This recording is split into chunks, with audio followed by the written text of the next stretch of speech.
Hey Crestwood, happy Wednesday to you. Hope you all are having a wonderful day today and enjoying the blessings of fall and all that this week is bringing. It's an honor to be with you and to bring you your devotional for this Wednesday, October 13th. Today I'm thinking about the multiple layers of the word grace and what that means. We talked about this in our Hungry for God lunch series yesterday, but grace at its simplest form is undeserved favor or unmerited love. You know, God has grace for us, gives grace to us, even if we don't deserve it. Grace isn't something you can earn, but it's a gift that's given. And for us, it's most exemplified in what Christ did on the cross, that Christ dying for our sins is an example of God's grace, that God frees us from the penalty of sins through Christ's love for us and Christ's sacrifice for us, and therefore we are given grace. We're given something we don't deserve. But I'm afraid too often we look at grace as sort of a one-dimensional, get out of jail free card, that, God's grace keeps me from going to hell or from paying the penalties for my sin or whatever. And it is those things, depending on your theology, but I think it's so much more than that too. Grace is a gift that we are given, just as we are given other gifts by the Spirit. And Paul talks a lot about the gifts of the Spirit that we have, generosity or healing or teaching or so forth. But one of the things we have to recognize is that any gift that God gives us, God gives it in such abundance that we are then called to share it with others. It overflows from us to others, whether that's grace or love or joy. God gives us so much that we don't have a choice but to let it overflow from us. And that's true of grace as well. One quote that I read said, "Grace is not given because we have done good works, but it's given in order that we may do good works." So God's grace frees us up so that we can do good works and extend that grace to others. But boy, that's hard. I think we all have a limit to the people to whom we would extend grace, especially in our world today.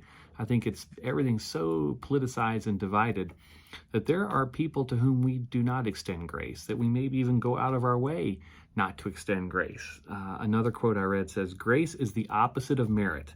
Grace is not only undeserved favor, but it is a favor shown to the one who has deserved the very opposite." So think about grace. We are called to give grace to the people that we believe deserve the opposite of grace, which is what? Judgment, punishment, condemnation. God extends grace to us even when we don't deserve it. That's all of us at some point in our lives. That's all of us at some point in our day, probably, that we don't deserve grace. God gives us grace so that we can extend grace to those that we think don't deserve it. How would that change some of our relationships if we were willing to be courageous enough to extend grace where we feel like judgment is more appropriate?